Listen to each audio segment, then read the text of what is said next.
Baik, Assalamualaikum warahmatullahi wabarakatuh. Selamat pagi, siang, sore kepada Bapak Jajuli dan kepada teman-teman yang menonton video ini. Sebelumnya perkenalkan, kami dari mahasiswa 4C Informatika Universitas Singapura Bangsa Karawang akan menjelaskan mini project yang sudah kami kerjakan di mata kuliah Statistika dan Probabilitas yang diampu oleh Bapak Jajuli. Nah, untuk judul yang kita angkat itu perbandingan tingkat prokrastinasi akademik mahasiswa kelas A dan kelas C Informatika angkatan 2023 di Universitas Singapura Bangsa Karawang. Nah, mungkin karena ada prokrastinasi, ini kan prokrastinasi. Kita mulai dari penjelasannya. Jadi, prokrastinasi itu merupakan sebuah perasaan ingin menunda-nunda tugas, baik itu dari mahasiswa ataupun orang-orang lainnya gitu. Jadi, perasaan kayak, kayaknya bisa nanti aja deh tugasnya. Nah, itu merupakan disebutnya prokrastinasi. Nah, mungkin kita perkenalkan dulu secara pribadi, yaitu di kelompok ini ada dua orang, dengan saya Surya Kamal dan di samping saya Rolis Liu, begitu. Lalu, apa alasan kita memilih judul ini? Nah, penelitian ini didasarkan karena kita tuh merasa gitu, banyak mahasiswa yang sering ngerjain tugasnya mepet sama waktu deadline pengumpulan tugasnya, khususnya dalam mahasiswa lingkup informatika yang angkatan 2023. Nah, penelitian ini bakal dilakukan dengan membandingkan secara kuantitatif tingkat prokrastinasi akademik antara kedua kelas, yaitu kelas A dan kelas C yang ada di program studi informatika angkatan 2023. Yang nanti kita nih bisa nyari tahu nih, apakah terdapat perbedaan signifikan atau tidak antara kedua kelas tersebut. Nah, lalu tujuan penelitiannya itu ada 4. Yang pertama, kita bakal ngukur dan ngebandingin tingkat prokrastinasi akademik antara mahasiswa kelas A dan kelas C Informatika angkatan 2023 di Universitas Singapura Bangsa Karawang ini. Lalu yang kedua, kita bakal memberikan masukan nih bagi pengembangan diri mahasiswanya, khususnya dalam skill manajemen waktunya. Dan ketiga, kita bakal menganalisis pola kebiasaan dalam mengerjakan tugasnya yang berkaitan dengan penundaan akademik. Lalu yang terakhir itu kita bakal memberikan gambaran tentang pengaruh prokrastinasi terhadap efektivitas manajemen waktu setiap mahasiswa gitu. Nah, selanjutnya itu kita bakal selanjutnya ada identifikasi masalahnya. Nah, sebenarnya apa sih? Yang pertama itu ada apakah terdapat perbedaan tingkat prokrastinasi akademik antara mahasiswa kelas A dan kelas C? Lalu, seberapa tinggi sih tingkat prokrastinasi akademik yang dimiliki oleh masing-masing kelasnya, yaitu kelas A dan kelas C? Nah, yang ketiga, apa saja pola yang umum perilaku prokrastinasi yang muncul pada kedua kelas tersebut? Nah, terus gimana sih pengaruh perilaku prokrastinasi terhadap efektivitas manajemen waktu si mahasiswanya? Nah, selanjutnya itu ada metode penelitian yang kita gunakan untuk mini project ini. Yang pertama, jenis penelitiannya. Nah, jenis penelitian yang kita pakai itu kuantitatif komparatif. Jadi, penelitiannya ya tadi buat membandingkan tingkat prokrastinasi antara dua kelompok, yaitu kelas A dan kelas C. Terus buat populasi dan sampelnya, itu kita populasinya pakai mahasiswa dan kelas A, mahasiswa dari kelas A dan kelas C Informatika angkatan 2023 di Universitas Singapura Bangsa Karawang. Dan sampelnya kita nih dapat 24 responden dari masing-masing kelas, begitu. Dan teknik pengumpulan datanya itu kita menggunakan kuesioner dengan skala Likert, yaitu 1-5. Nah, sebenarnya buat kuesioner ini terdiri dari 5 pertanyaan, namun setelah kita analisis lebih lanjut, ternyata yang betul-betul berkaitan dengan tingkat prokrastinasi ini hanya 3 pertanyaan. Jadi, kita hanya menggunakan 3 pertanyaan untuk mengolah datanya lebih lanjut begitu. Lalu teknis analisis datanya kita yang pertama itu pakai uji normalitas. Karena datanya ini kurang dari 50, kita pakai uji normalitas Shapiro-Wilk. Dan ternyata setelah uji normalitas itu datanya ada salah satu data yang tidak normal. Jadi tidak berdistribusi normal. Jadi kita menggunakan uji hipotesis Mann-Whitney U-test begitu. Nah, selanjutnya ini merupakan variabel uji komparatif yang kami gunakan. Pertama, variabel X-nya itu merupakan tingkat prokrastinasi akademik mahasiswanya dari setiap mahasiswa. Dan variabel Y-nya itu kelas si mahasiswanya, yaitu kelas A dan kelas C.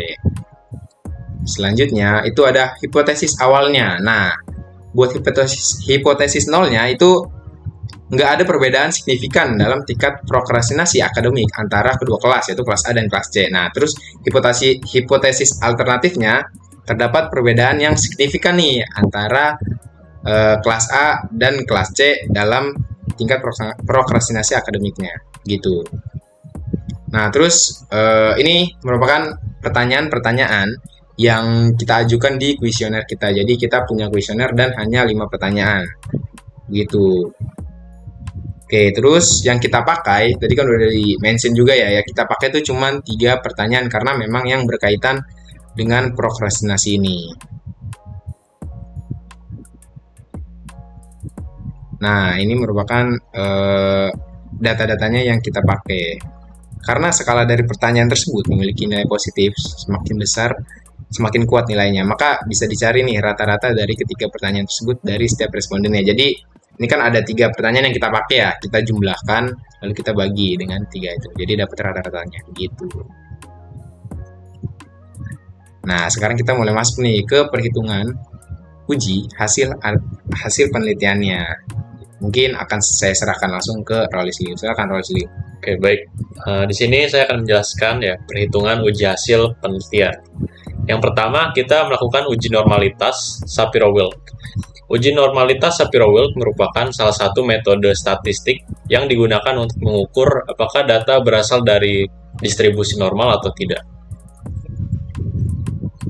Di sini bisa kita lihat ya, untuk data freedom ya sama p-value-nya, bisa kita lihat kelas A bahwa nilainya itu 0,086 dan kelas C itu 0,023.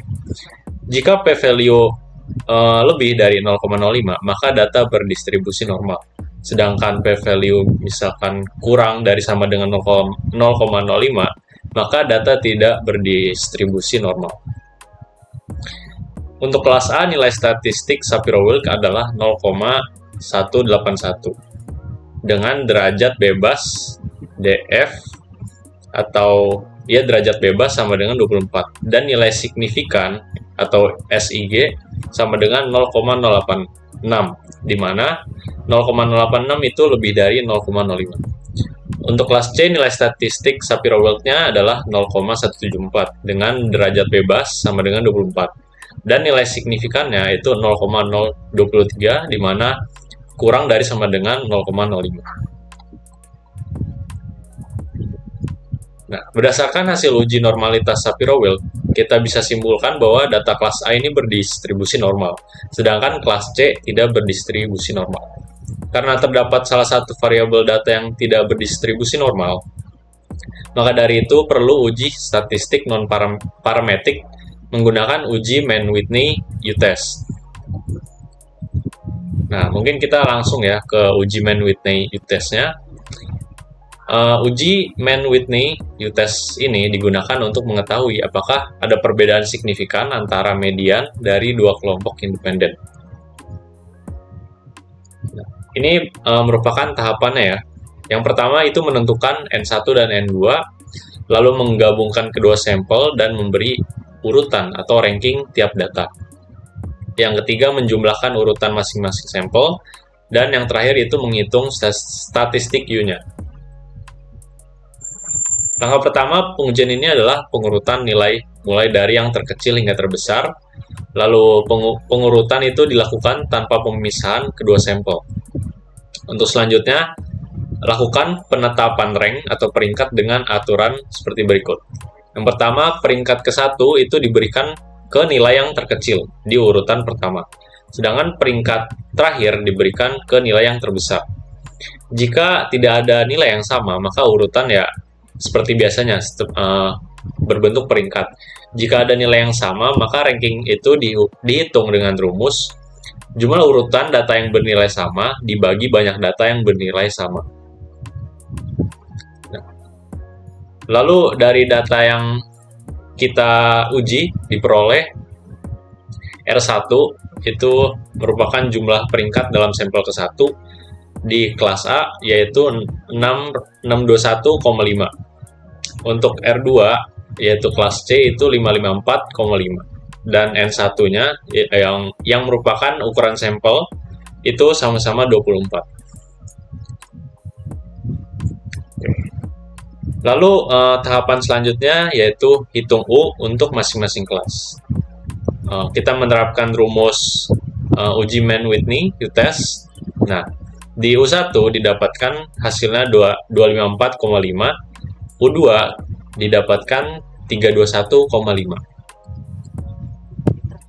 Nah, untuk langkah selanjutnya, kita milih nilai U yang lebih kecil untuk U statistik terakhir, di mana U terkecil adalah 24,5, yaitu U1, dengan p-value sama dengan 0,485. Nah, untuk kesimpulannya, karena P lebih dari 0,05, maka terima H0. Jadi tidak ada perbedaan signifikan antara kelas A dan C dalam hal prokrastinasi akademik. Oke teman-teman, tadi sudah kita jelaskan terkait mini project kita yang membahas tentang perbedaan tingkat prokrastinasi antara kelas A dan kelas C. Nah, karena ini sudah berakhir, kami ucapkan terima kasih atas waktunya untuk menonton video ini. Kurang lebihnya mohon maaf. Terima kasih. Assalamualaikum warahmatullahi wabarakatuh. Selamat pagi, siang, sore teman-teman semua dan Pak Jajuli. Dadah.